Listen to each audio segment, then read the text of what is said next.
Alright, so I'm Hannah. I'm Val. And so we did our presentation on good fungi, so the symbiotic relationship between fungi, plants, animals, and the overall environment. So this has been known to the Greeks as the food of the gods.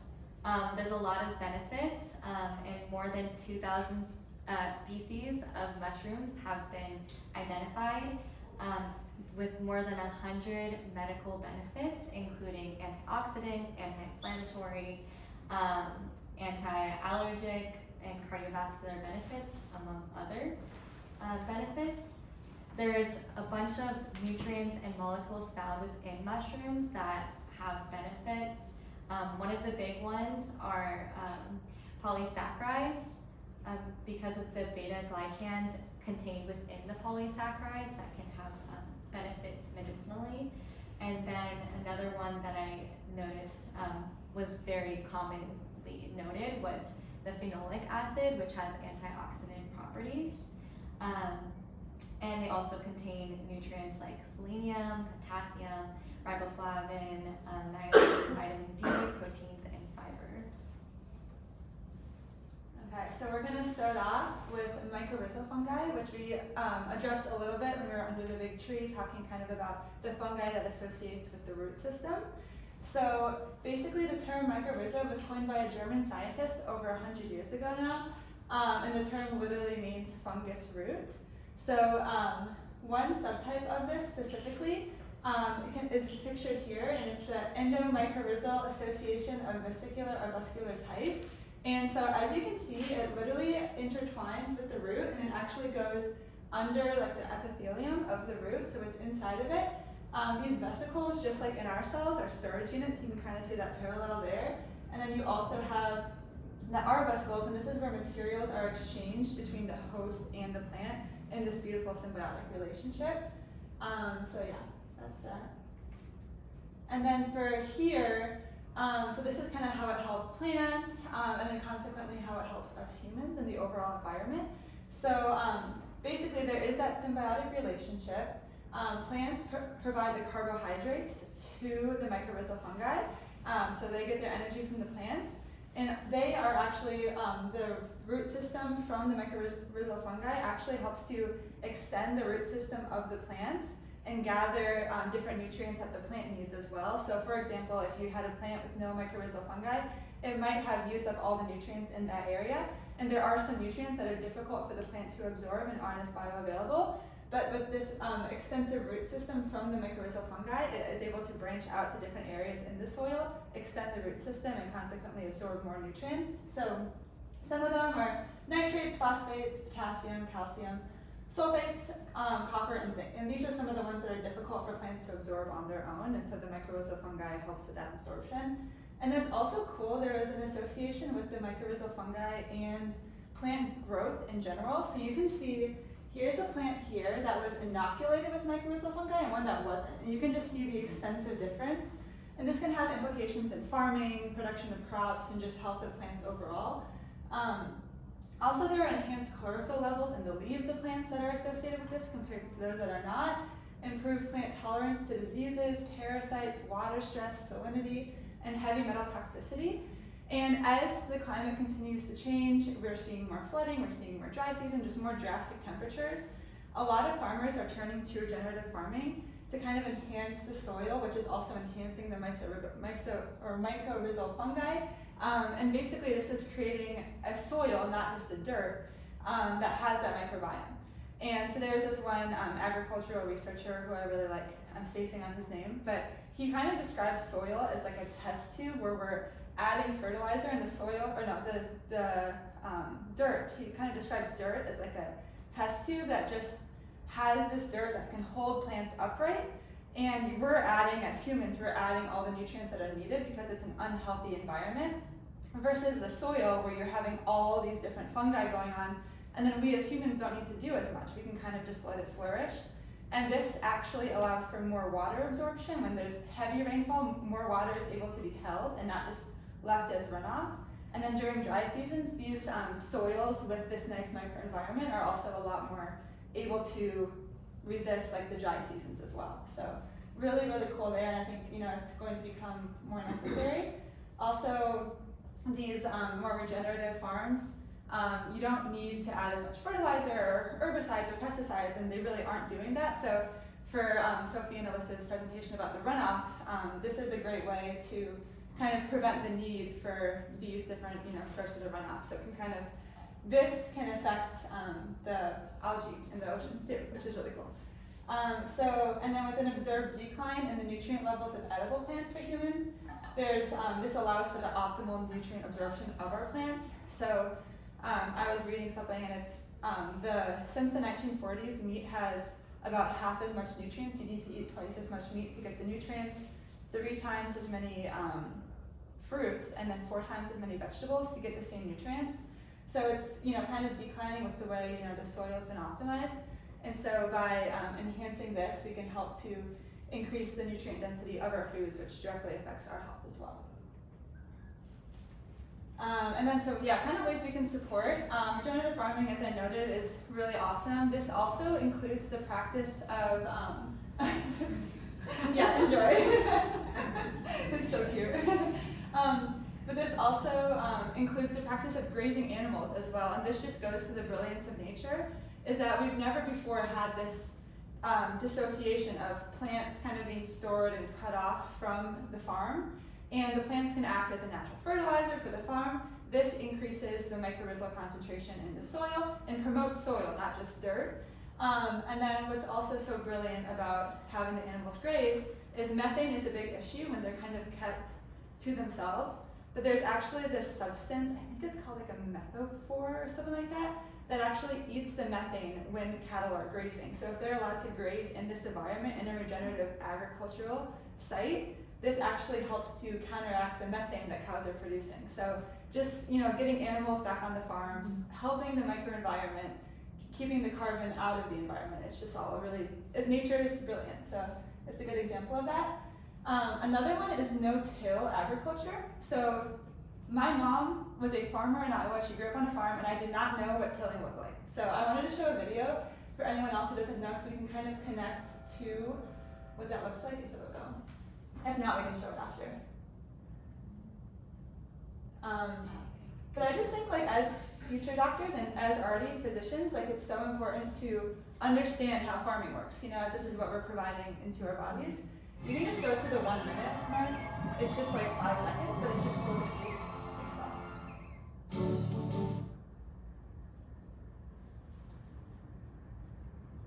To try to get the crop out before they create some ruts out of that field, and the only way to really truly clean those ruts out is to do some deep tillage. So the farmers have compacted area where soil is compressed. The only way they can fix that is the main way, the easiest way, the fastest way is by doing deep tillage. Back when our grandpas used to farm, they didn't have modern herbicides, they didn't have modern insecticides or even modern planters. So they had to. Awesome, thank you. So you can just kind of see how destructive that is to the natural, you know, nature, the structure of soil, which is honestly an environment of its own. Oh shoot, I'm so sorry. Oh, sorry. Go back to Chrome. Yeah.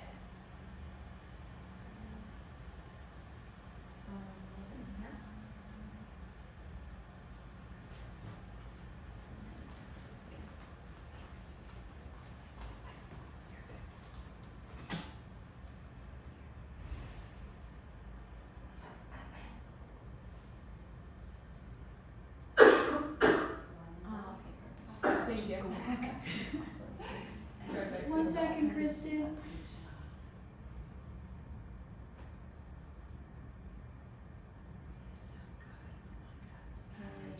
That's amazing. Thank you. No problem.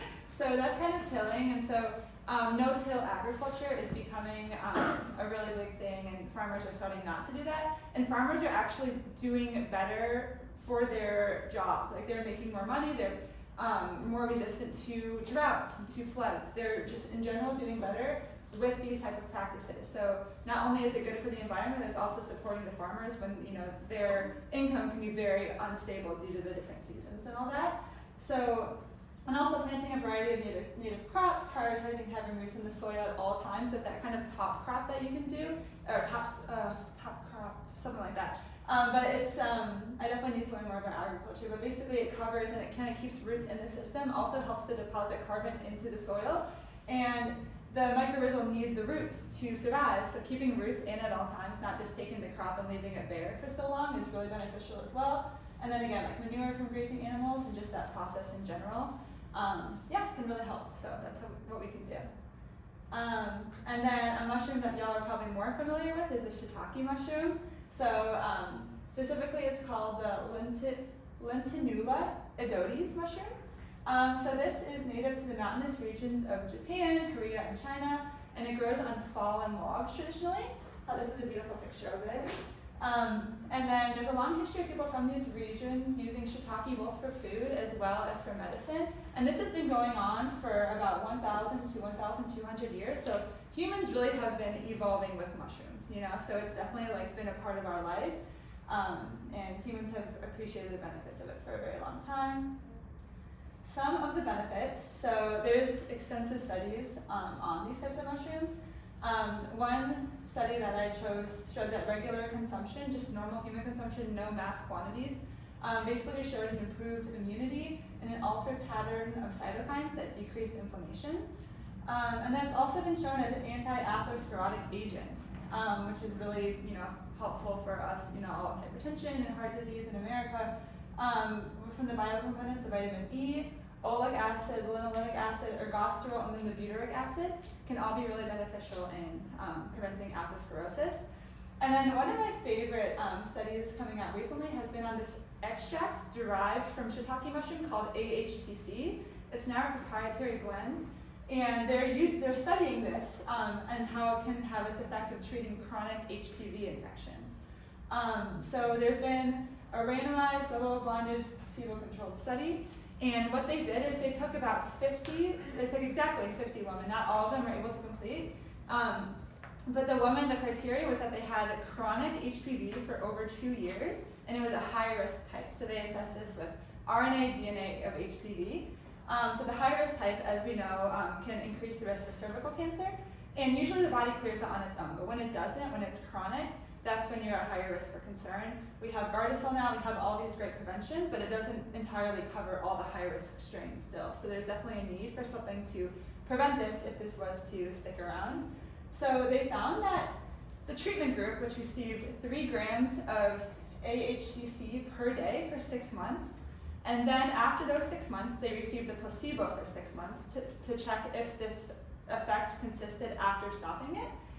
They found that there was a 64.3% durable response in the treatment group. So after having this for over 2 years, and in 1 year, 6 months taking this, 6 months not, they consisted to be negative for that high-risk HPV per testing, versus only 10.5% of the placebo group, which was negative for HPV at 12 months. So there's actually a phase 2 trial going on right now, sponsored by the University of Texas on this. So just an example of plants really, doing a lot for us. Alright, so turkey tail, you may have heard of it. It's known as Traumatis versicolor. And it's called turkey tail because the feathers of the turkey are of different colors. And as you can see, it's a very beautiful mushroom. It's thin, with the same color. It almost looks like turkeys all over the tree. And it's found mainly on dead and dying trees throughout the forest on any trees. It's been used a lot in Eastern medicine, in Japan and China, and is said to promote vitality, healthy liver function, and strong bones and muscles. It's been around for a very long time. It was first noted in written text around 200 BC in the Han Dynasty, and then there's a record of it as well in the Compendium of Materia Medica from the Ming Dynasty in the 15th century. So how it helps us, there's immunomodulation, which if you're not familiar with the term, it's where we can change the immune system in order to enhance it or decrease inflammation. So there's two polysaccharides in turkey tail that are especially beneficial One of them is polysaccharide peptide, otherwise known as PSP, more often used in China, which possesses immunomodulating, anti-cancer, antiviral, and anti-tumor effects. It has liver protecting, system balancing, anti-ulcer, anti-aging, learning, memory enhancing properties, and reduces adverse events related to chemotherapy and radiotherapy treatments. And then the other one is glycoprotein PSK, otherwise known as Crestin. It's more often used in Japan, and it also has similar benefits due to the beta-glycan and the polysaccharides, but it also has been shown to have cardiovascular benefits, shown by improving insulin resistance and hyperlipidemia through the inflammatory regulation. So the immunomodulatory activity in both of these peptides is due to the beta-glycan, as I said previously, and it can activate various immune cells, such as the toll-like receptors you might remember from immunology, in order to enhance our immune system. And then the other mushroom I'll be talking about is Hericium erinaceus, otherwise known as lion's mane. As you can see in the picture, it looks like a giant lion's mane. It's very beautiful. It's been used for centuries in Chinese medicine, and it's historically been used to treat infections, diabetes, and wound healing, so it has antimicrobial effects. It's consumed in a lot of Asian countries, including China, India, Japan, and Korea, not really as much here in the United States. And it's known to have components of phenolic acid, as I said earlier, flavonoids, ascorbic acid, beta-carotene, lycopene, and other components, which is what gives it the antimicrobial, antioxidant, and anti-cancer properties. So I saw one study that went more into depth into the phenolic component of lion's mane, and it extracted this using ethanol and methanol. And ethanol was more consistently able to get more of the phenolic acid out. And so the extracts with ethanol were able to have more of the benefits of phenolic component compared with methanol, although they were both beneficial. And they were found using different assays to have chelating effects with iron, and then also the DPPH and ABTS assays are basically assays that have radicals, and they're testing if the radicals are still present when they're put with the extract, and they're found to be decreased with the ethanol extract a lot, and then methanol also, but not quite as much as the ethanol extract of phenolic acid. And then they also had the ability to chelate iron at 73%. They also had anti-proliferative effects against A549 cancer cell line. If you look in this picture, this is the control without the extract, and then it has anti-proliferative effects. As you can see, the purple, which shows the cancer cell line, is less prevalent towards the higher concentrations of the phenolic extract. And then lastly, it had antibacterial effects against all three: Bacillus, Staph aureus, and E. coli, seen in this figure. So methanol was not quite as good as the ethanol extract of phenolic acid, but this is the mix, so the amount of phenolic acid that was needed in order to get rid of the bacteria, and there was less needed for the ethanol extract of the phenolic acid as the methanol, but all three of them were effective in controlling the bacteria. And then it also has ability to prevent, alleviate, or treat cancer, depression, diabetes, lipidemia, and neurodegenerative diseases. So there are many other fungi that we could go into. Unfortunately, there wasn't enough time. But one of the big ones that you may have heard of are reishi, maitake, cordyceps, among many others. And we have so much room for fungi because of their medicinal benefits. I was going through and adding a bunch of memes throughout the presentation because there's so many cute ones on there.